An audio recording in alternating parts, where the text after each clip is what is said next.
क्या जेपीएससी की समस्या केवल 14वीं परीक्षा तक सीमित है या ये पिछले 2 दशकों की कहानी? नमस्कार, मैं दीपिका।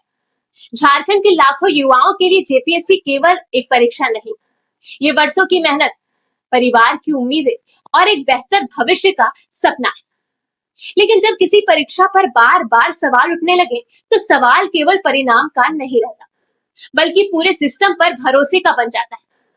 आज 14वीं जेपीएससी को लेकर ओएमआर, आंसर की, cut off, evolution process, CID जांच, गिरफ्तारियां, सीबीआई जांच की मांग जैसे मुद्दे चर्चा में। अभ्यर्थी अपनी बात रख रहे हैं और निष्पक्ष जांच की अपेक्षा कर रहे हैं। लेकिन सबसे बड़ा सवाल कि क्या ये पहली बार हुआ है? तो शायद नहीं।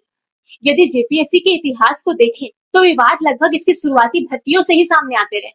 पहली और दूसरी जेपीएससी भर्ती में चयन प्रक्रिया और मूल्यांकन को लेकर गंभीर आरोप लगे। मामला झारखंड हाईकोर्ट पहुंचा और बाद में सीबीआई जांच शुरू हुई।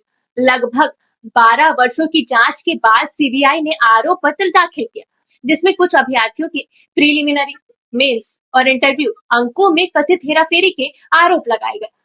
अंतिम निर्णय न्यायालय का विषय और इससे जुड़े कुछ मामले आज भी विचाराधीन। इसके बाद भी विवाद समाप्त नहीं हुआ। छठी जेपीएससी में प्रारंभिक परीक्षा 2016 में हुई, मुख्य परीक्षा 2019 में हुई और अंतिम परिणाम 2020 में आया। बाद में मेरिट सूची को लेकर मामला अदालत पहुंचा। संशोधित परिणाम जारी करने का निर्देश दिया गया। 7वीं से 10वीं संयुक्त जेपीएससी में आंसर की और इवोल्यूशन को लेकर न्यायालय का दरवाजा फिर से खटखटाया गया। 11वीं से 13वीं संयुक्त जेपीएससी में परिणाम आने में लगभग 1 वर्ष की देरी हुई, जिसके कारण अभ्यर्थियों को आंदोलन तक करना पड़ा और आज 14वीं जेपीएससी भी गंभीर सवालों के बीच खड़ी। लेकिन शायद सबसे बड़ा प्रश्न किसी एक परीक्षा का नहीं, बल्कि पूरी व्यवस्था का।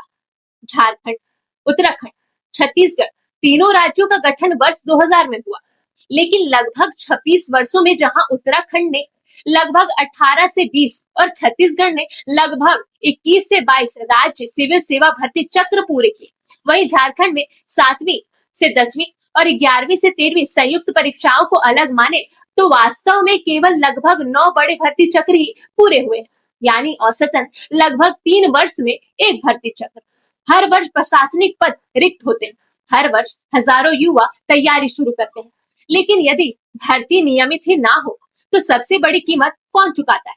अभ्यर्थी। एक प्रतियोगी परीक्षा में सबसे बड़ा निवेश किताबें या कोचिंग का नहीं, बल्कि समय का होता है। वर्षों की तैयारी, परिवार का आर्थिक सहयोग, नौकरी के अवसर छोड़ना, मानसिक दबाव और उम्र का लगातार आगे बढ़ना।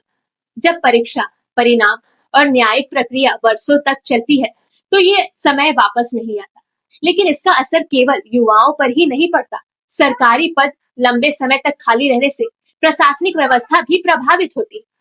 कार्यरत अधिकारियों पर अतिरिक्त बोझ बढ़ता है और अंततः इसका प्रभाव आम नागरिक तक ही पहुंचता है। इसलिए नियमित भर्ती केवल युवाओं के हित में नहीं, बल्कि सुशोधन की आवश्यकता भी है। इसीलिए किसी भी लोक सेवा आयोग की सबसे बड़ी पूंजी उसका प्रश्न पत्र नहीं, बल्कि जनता का विश्वास होता है।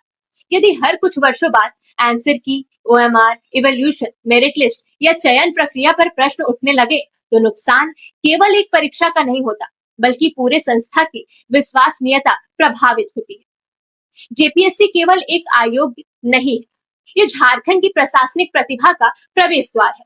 इसकी विश्वसनीयता सीधे राज्य की प्रतिष्ठा से जुड़ी हुई है। आज 14वीं जेपीएससी में जो भी आरोप है, उनकी निष्पक्ष और समयबद्ध जांच होनी चाहिए। यदि किसी स्तर पर अनियमितता हुई है तो जवाबदेही तय होनी चाहिए, और यदि पूरी प्रक्रिया सही है तो उसे पूरी पारदर्शिता के साथ सार्वजनिक किया जाना चाहिए, क्योंकि विश्वास केवल निष्पक्ष होने से नहीं बनता, विश्वास निष्पक्ष देखने से भी बनता है। शायद अब समय आ गया है कि जेपीएससी केवल विवादों से नहीं, बल्कि सुधार से पहचानी जाए। एक निश्चित भर्ती कैलेंडर हो, समयबद्ध परीक्षा हो, समय पर परिणाम आए, प्रत्येक अभ्यर्थी को अपनी ओएमआर सीट और प्राप्त अंक देखने का अधिकार मिले, मूल्यांकन प्रक्रिया अधिक पारदर्शी हो और पूरी व्यवस्था ऐसी बने कि किसी को भी अदालत जाने का या वर्षों तक न्याय की प्रतीक्षा करने की आवश्यकता ना पड़े। क्योंकि जब भर्ती अनिश्चित होती है तो प्रतिभाशाली युवा दूसरे राज्यों, केंद्र सेवाओं या निजी क्षेत्र की ओर चले जाते हैं। इसका नुकसान केवल अभ्यर्थियों को नहीं बल्कि पूरे झारखंड को होता है। और अंत में ये वीडियो किसी व्यक्ति, किसी संस्था या किसी सरकार के विरुद्ध नहीं है। ये केवल एक प्रश्न है, क्या झारखंड का एक मेहनती युवा ये विश्वास कर सकता है कि यदि वो पूरी ईमानदारी से तैयारी करेगा तो उसे समय पर परीक्षा, पारदर्शी मूल्यांकन और निष्पक्ष चयन मिलेगा? यदि इस प्रश्न का उत्तर पूरे विश्वास के साथ हाँ नहीं है तो सुधार की आवश्यकता आज भी उतनी ही है जितनी राज्य गठन के समय थी, क्योंकि किसी भी राज्य की सबसे बड़ी ताकत उसके युवा होते हैं और उनके सपनों की रक्षा करना किसी भी व्यवस्था की सबसे बड़ी जिम्मेदारी है। समर शेष है, नहीं पाप का भागी केवल व्याध, जो तटस्थ है समय लिखेगा उनके भी अपराध। इसका मतलब है कि युद्ध अभी समाप्त नहीं हुआ है। केवल गलत करने वाला ही दोषी नहीं होता, बल्कि जो गलत देखकर भी चुप रहे इतिहास उसे भी दोषी मानता है। और आज का सबसे बड़ा प्रश्न यही है कि क्या हम एक ऐसी व्यवस्था छोड़कर जाएंगे जिससे आने वाली पीढ़ी हम पर गर्व करे, या फिर एक ऐसा प्रश्न जिसका उत्तर इतिहास हमसे मांगेगा? अपनी राय कमेंट में जरूर बताएं। धन्यवाद।